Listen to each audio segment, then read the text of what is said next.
Thank you, Deputy Speaker.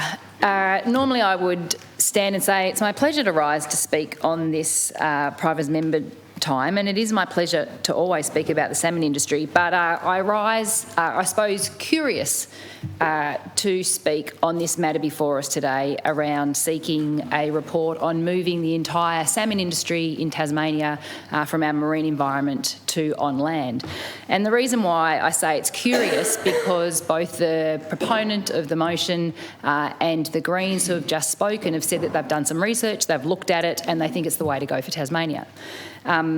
The first word that comes to mind is it's a little naive, I think, when you do the research and you understand what's actually happening across the world. One, whether the Tasmanian community would seek to support that in reality. It's always really easy to say we don't like this and we want that, but the reality is, would that be something that the constituencies of the Greens or of the crossbench would actually support as well?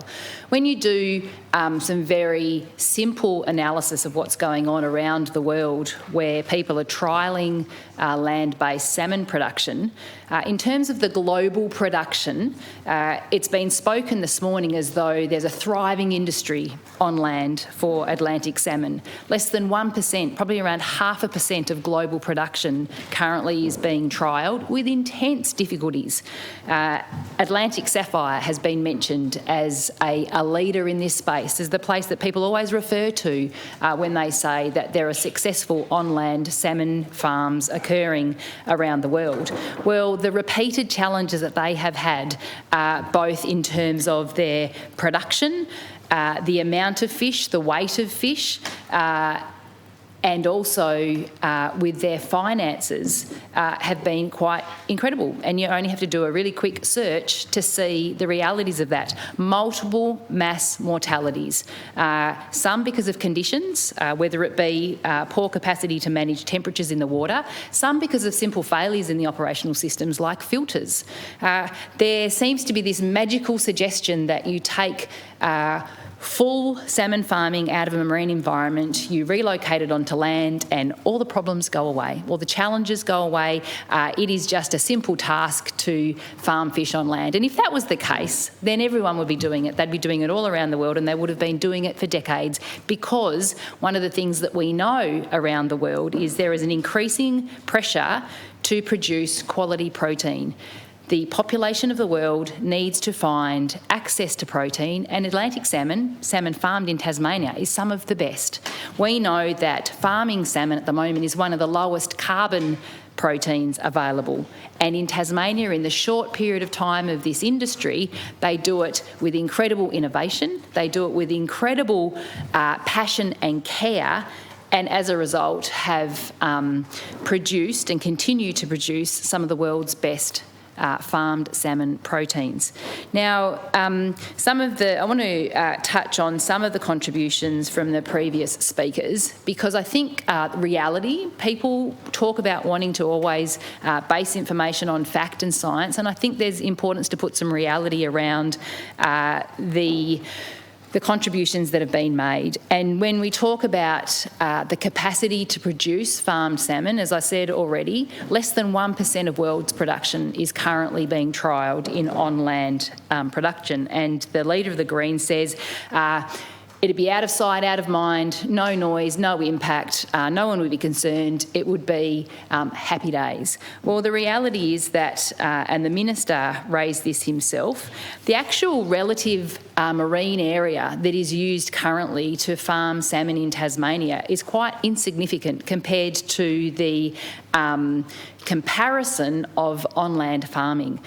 The amount of protein that you can produce in a small area to high quality is less than what it takes on land. And we've got some incredible on-land protein producers across our, whether it be our beef, whether it be lamb, whether it be pork here in Tasmania, even our chickens.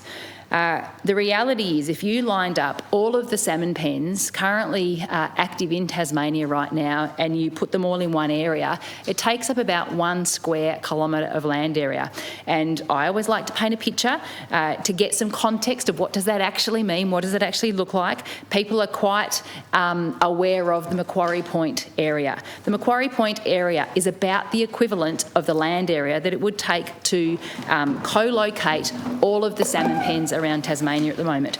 But if you actually wanted to transfer the effort of marine-based farming to 100% land-based farming, you would need to multiply that land area by around 130, 140 times, so about 135 square kilometres of land area. And I asked the Leader of the Greens and I asked the proponent of the motion, where in Tasmania, and as the Minister said, if actually the market said that we would do that in Tasmania, let's just set that question aside for a minute, where in Tasmania would you want that to be? Where would you want 136 Macquarie Points lined up farming salmon 100% on land in Tasmania? Because you do need salt water for the process, so to be near our coastal areas would be important.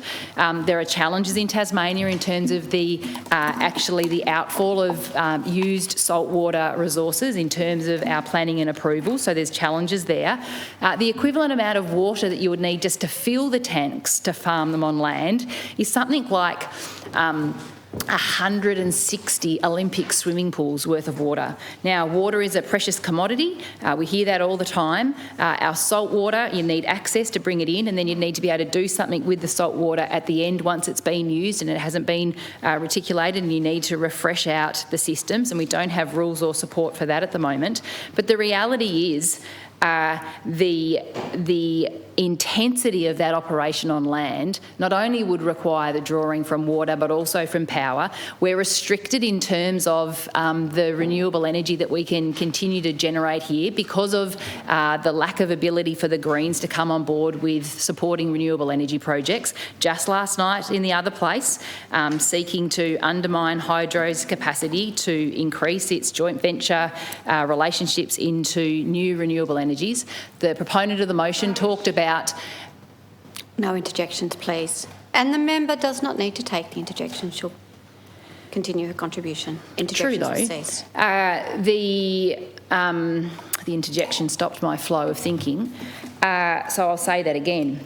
It's really interesting where the Greens and the proponent of the motion seek to transfer marine farmed salmon 100% onto land, but at the same time, actually in the same days, seek to undermine the capacity of Tasmanians to benefit from increased renewable energy generation. Because if you're going to move marine-based salmon farming onto land, you're going to have to need more water and more power, significantly more power, not just a little bit. The Leader of the Greens seemed to imply that, you know, just a few buildings, just a few places, it's not going to bother anyone, it's not going to have any noise or anything, there won't be any worries, just a little bit more power, a little bit more water. Well, initial estimates say that to recreate the current industry in Tasmania 100% on land would require the equivalent energy of powering a city of 1.2 million people.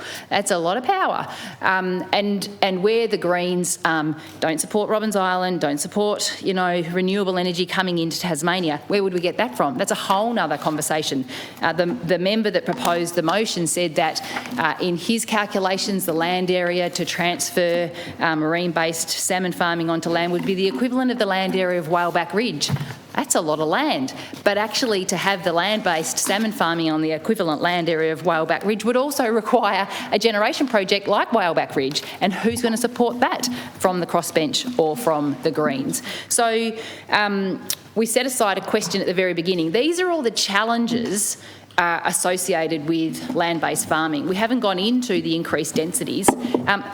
I would ask, although I can't do that and the Speaker won't allow me, I would ask the proponent of the motion and the Greens to answer the question, what is the current density, stocking densities of salmon farms out in our marine environment?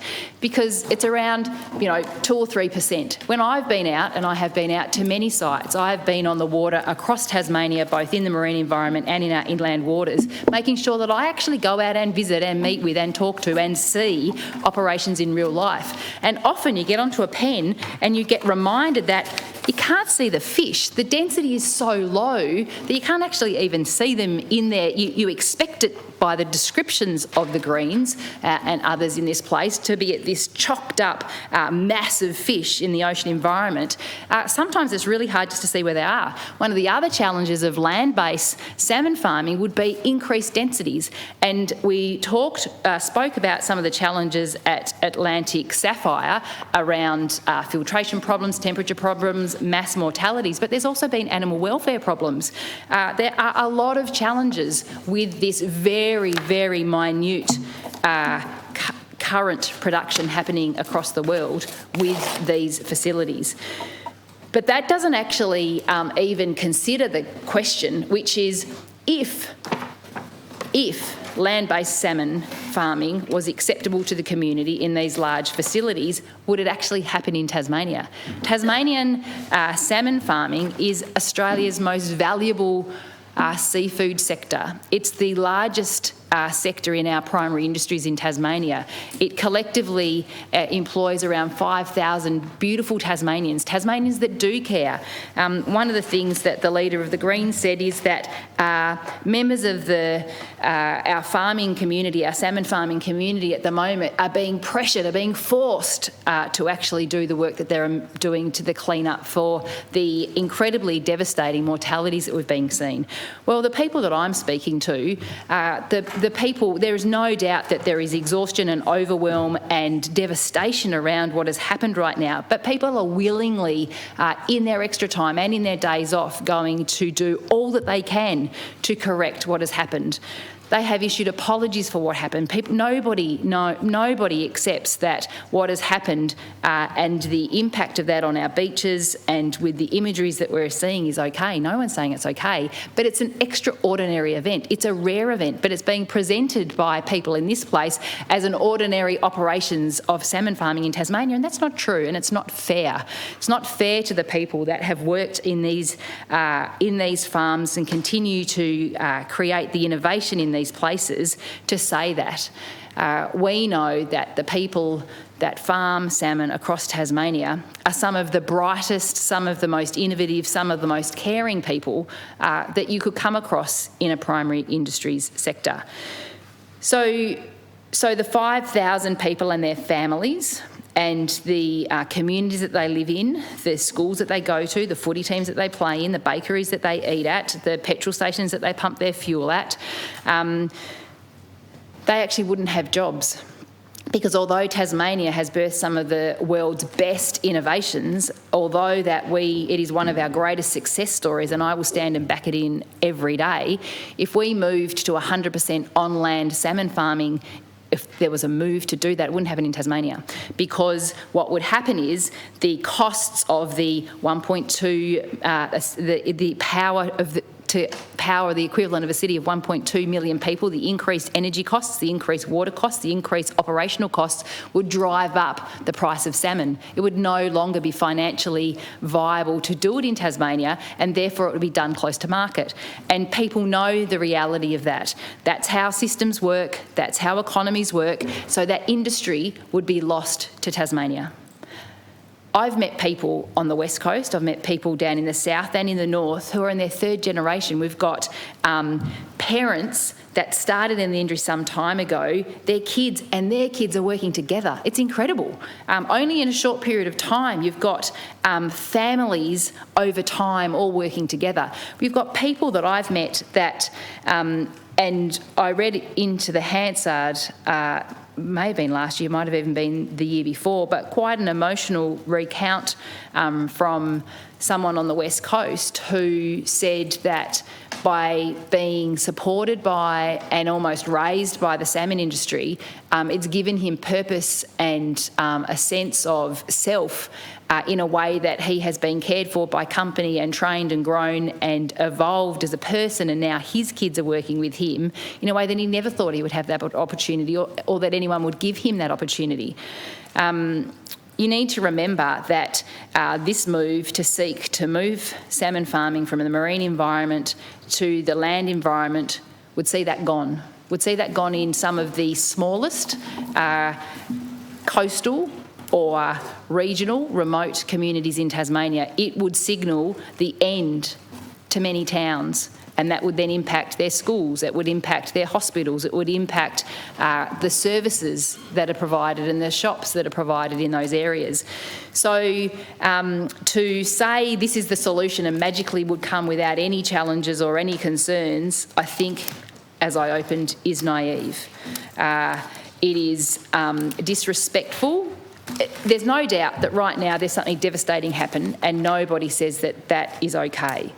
But the overall conversation to lift it beyond what's happening now without offering care or concern to the salmon workers and saying, therefore, everything is bad, is so disrespectful and so hurtful to people that are, at the moment, overwhelmed, exhausted and devastated about what they're working with right now.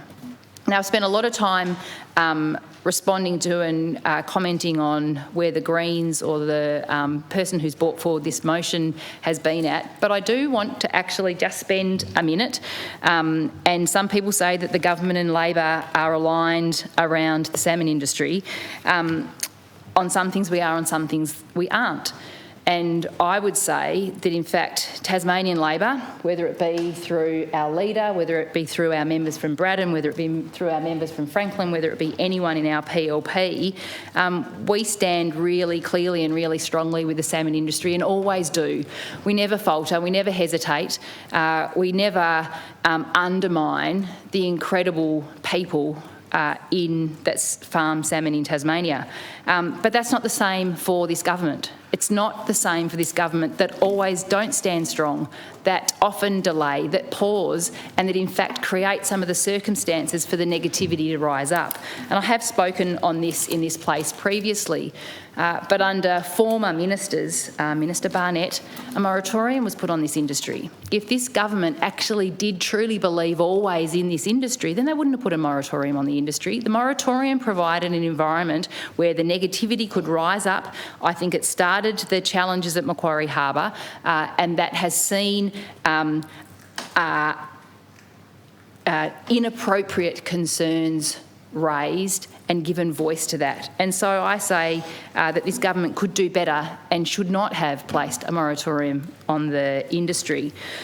Just this last week, and I agree with the Leader of the Greens, it is these moments in these situations that we need to have the strongest representation from our EPA. There are high expectations. We have some of the greatest, as in number, and strongest internationally regulations across the salmon industry, and the EPA do a great job to present and report and analyse and work with industry and the community around the salmon industry. But unfortunately, the Premier and the government has let Tasmanians and also our salmon farmers down with the extensive delay in appointing a full-time director of the EPA.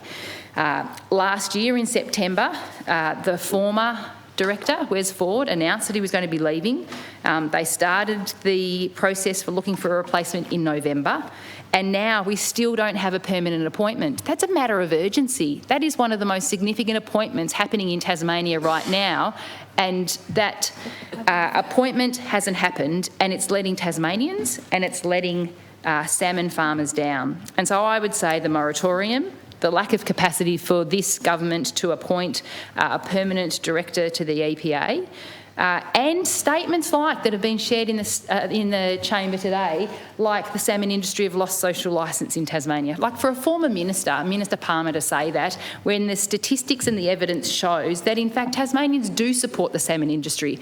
There are a number of people in Tasmania that express concern with ongoing operations and regular operations from time to time. In this moment, all Tasmanians, all caring Tasmanians are concerned about this current event. Like if this event had happened in a chicken operation or a cattle operation, whether it had happened in a piggery, the first reaction of a people is to outpour of concern, of worry, of how can we help, what can we do? And I think that the majority of Tasmanians are in that place right now. Salmon farmers and the companies themselves have recognised and apologised for what is happening in this rare event that has happened from an element that naturally occurs in the water coupled with other things that have happened to cause this outcome. But the reality is, when this moment passes, the ongoing operations of the companies that are always seeking to improve, they are always working on innovations, they are always working on research, they are always working on the way that they can continue to produce protein for Tasmania, Australia and the world. And for that, we stand and support them. But the government themselves haven't done salmon farmers or Tasmanians much help along the way as well. So on this motion before us, in this place, it's not necessary to do an investigation into transferring marine-based farming onto land, because we know that it's not been found to be working anywhere else, less than 1% of global production.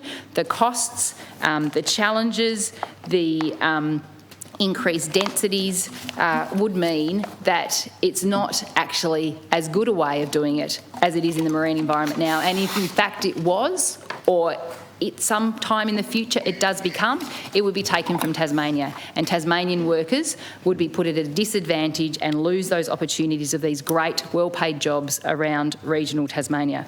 So Tasmanian Labor, we don't support the motion before the House. We absolutely support salmon farmers and the people working across Tasmania, and we believe that the right decision here is for a decision based on information, and the information before us is that moving salmon farming from the marine environment on land is not credible. What we do see, and what's happening with massive investments in Tasmania right now, is that if you grow out your fish for longer on land and then they spend more time in the marine environment, that's good for a whole lot of reasons, and they're the investments that are happening in Tasmania right now, and they're the things that we should be backing in and supporting. The salmon farms all across Tasmania continue to do that great work and continue to be an industry that we're proud of.